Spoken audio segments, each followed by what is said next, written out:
જય શ્રી કૃષ્ણ. વાત બહુ ધ્યાનથી સાંભળજો.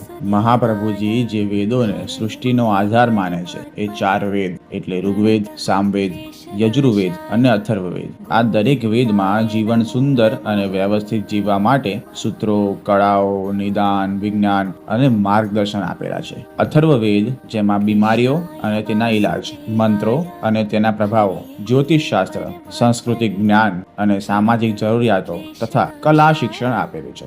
એટલે જ તો જ્યોતિષ વિજ્ઞાન એ આપણા ઋષિ મુનિઓએ આપણને આપેલી સુંદર ભેટમાંથી એક ભેટ છે.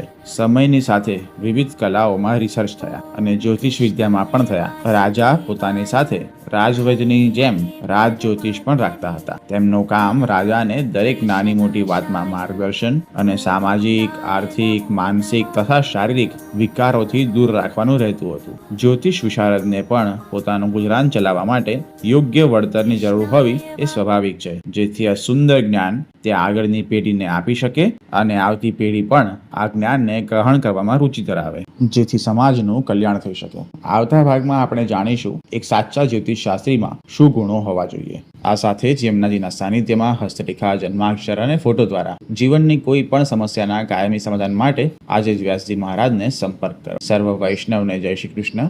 પુષ્ટિ માર્ગીય અવશ્ય મળો.